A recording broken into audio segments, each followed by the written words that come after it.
Hi, um, we will discuss about analysis of series RC circuit. In last session, we discussed about series RL circuit. Here, let us assume the component R and C are connected in series in an AC circuit. So, this is how the circuit diagram can be written for such an arrangement. And V is the applied voltage for the circuit, and V can be represented as Vm sin omega t, due to which the current flowing through the circuit is I. Here VR is called as the voltage drop across the resistor, and VC is the drop across capacitive component. That is, we can represent VR as I into R, and in a resistive component, voltage is in phase with the current I. Therefore, VR is in phase with I. And also for VC, that is voltage drop across capacitor, we can write it as I into XC. That is, VC lags the current by 90 degree, or we can say current leads voltage VC by 90 degree, or voltage lags current by 90 degree. Okay. So in order to write the phasor diagram, we have to follow certain steps. Whichever is the common parameter, we have to take along x-axis. So in order to know which parameter is common, let us take this expression, the expression for voltage. This we can write according to KVL. That is, the supply voltage V is nothing but the sum of VR and VC. Here we will take an vector addition of VR and VC because it is an AC component.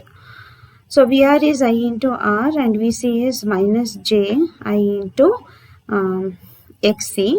I we will take as a common, therefore it can be represented as I into R minus JXC, which is equals to I into Z. So what we can observe from this expression, from VR and VC, current I is a common parameter. Therefore, let us go back to the vector diagram. Current I is a common parameter, so we will write I along x-axis. Okay, we will write I along x-axis, and here just now we said VR is in phase with I. In phase in the sense we have to write VR along the same line, that is on I, and VC lags I by 90 degree. Here VC lags I by 90 degree. Therefore, we have represented VC vertically downward with an angle of minus 90 degree compared to I. Therefore, VC lags I by an angle of minus 90 degree. Okay. Now, coming to the applied voltage V. Now, look into this expression. V is equal to VR plus VC. That is, V is the resultant vector of VR and VC. Therefore, V can be represented as the resultant vector. V is nothing but the resultant vector of VC and VR. Okay. Second.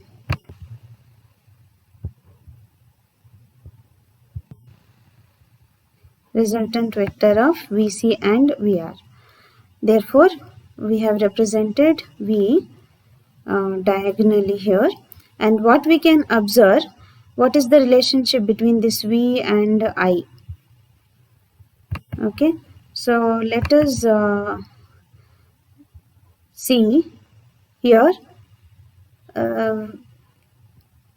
The phase angle for V is negative with an angle of phi. It indicates that voltage lags current with an angle of phi.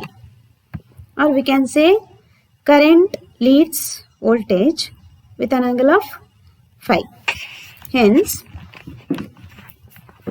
we can say in when the AC circuit contains RC components in series, in such circuit, current leads the applied voltage by an angle of phi, or voltage lags current by an angle of phi. This we can also verify with the expression. Let us have a look into that. Okay, now coming back to the expression for V, which we have obtained as I into Z. Here Z is nothing but R minus jXC, which we call it as complex impedance of the circuit. Therefore, Z can be represented as magnitude and phase angle part. That is magnitude of Z with an angle of phi. Here phi is nothing but tan inverse of imaginary component by the real component. Here imaginary component XC is negative. Therefore, we can write Z as magnitude of Z tan inverse of minus XC divided by R. And hence, this tan inverse of minus XC by R is nothing but an angular part. Let us represent it as phi. So, which is minus phi. It is a negative value. Therefore,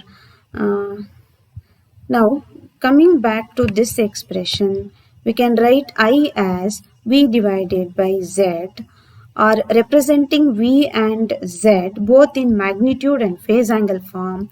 We can express V as V with an angle of 0 degree, because for the given voltage, we will assume the phase angle is 0 degree, and for Z, that is impedance, we can represent Z as Z magnitude of Z with an angle of minus phi.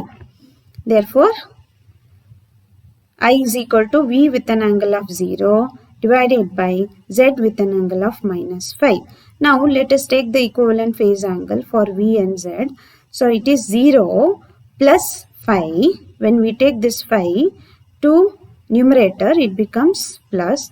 Therefore, V by Z with an angle of plus phi. This indicates that current leads the voltage by an angle of phi.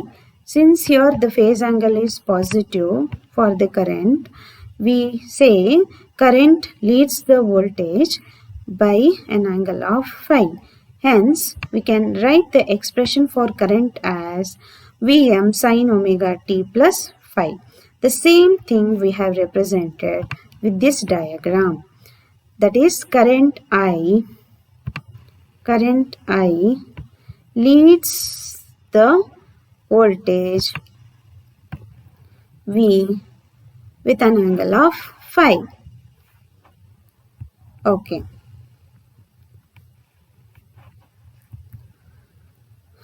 Now, let us move to the another type of circuit, that is series RLC circuit. Now we saw how the circuit behaves when we have only the resistive type component, only inductive or only capacitive component, and also we saw when we connect RL component in series and RC component in series, how the circuit behaves. Now let us combine all the components in a single AC circuit, and we will see how the circuit behaves.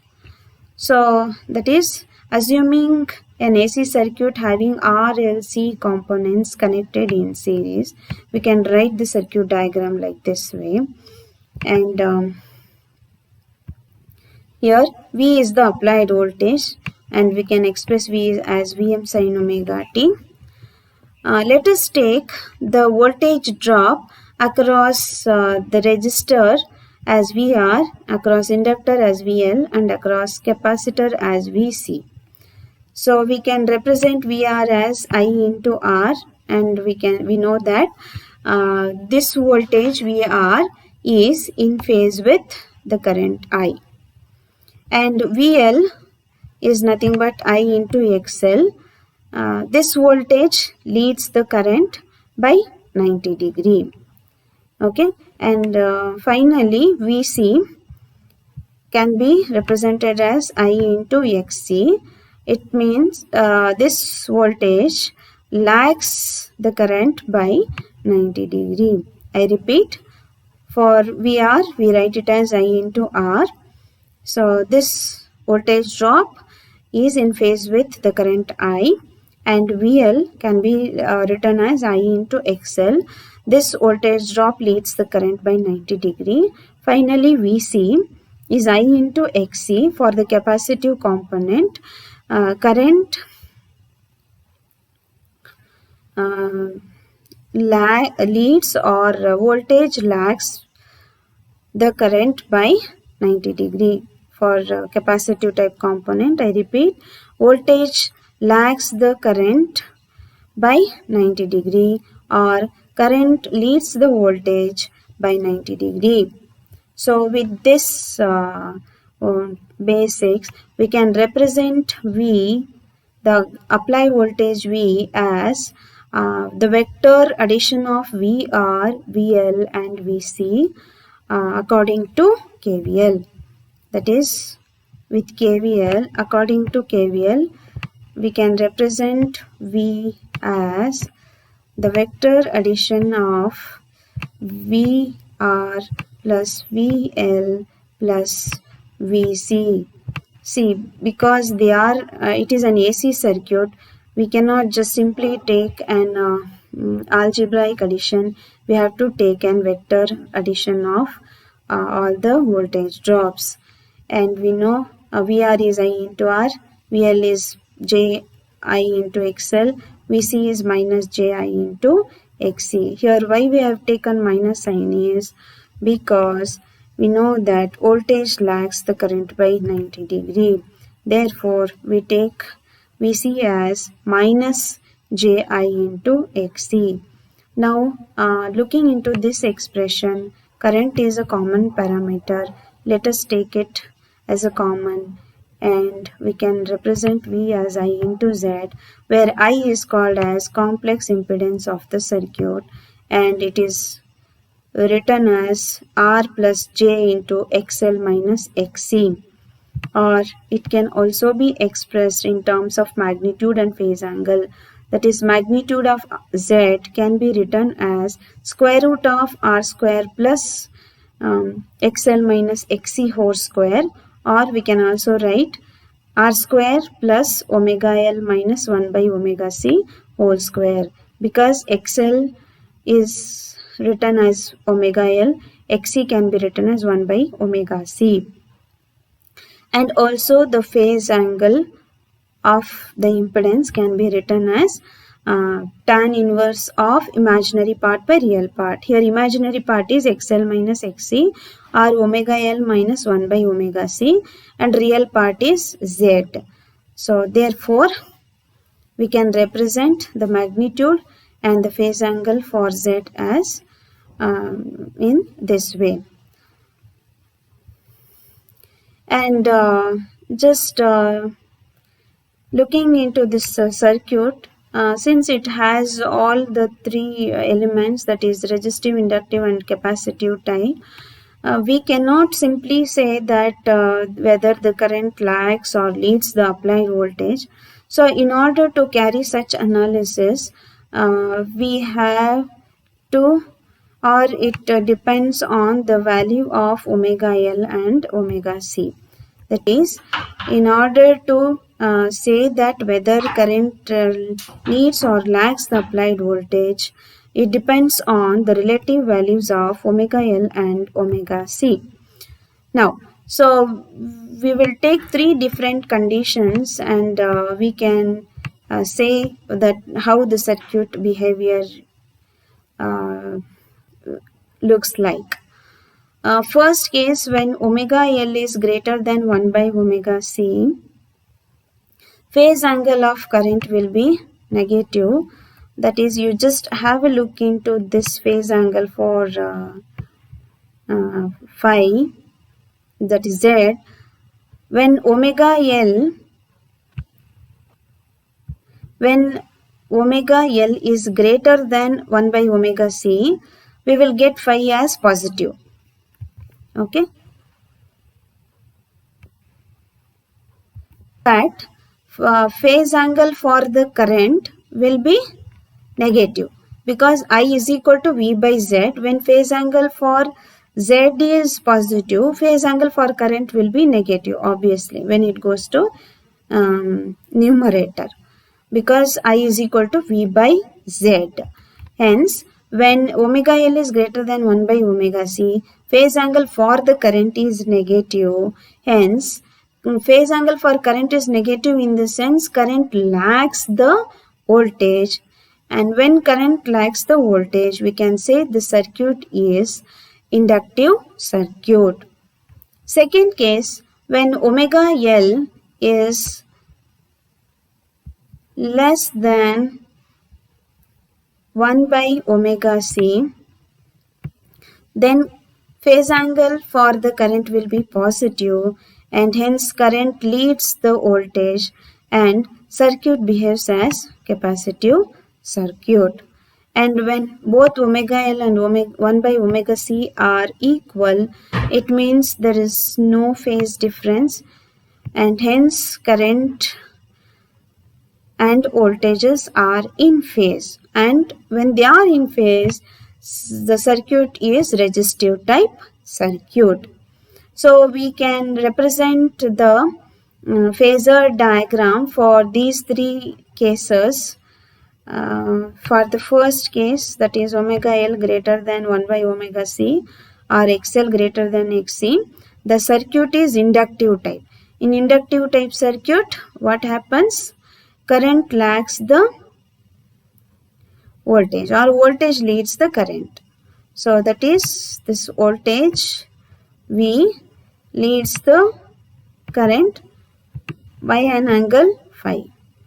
For the second case, that is when omega L is less than 1 by omega c or XL less than XC, here current leads the voltage. That is, you just see current and voltage. Current is along x-axis and voltage is downward, and that is on negative angle it is having. Therefore, current leads the voltage.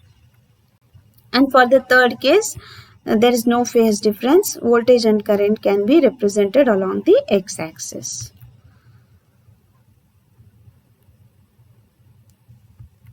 Okay, that's it. Thank you.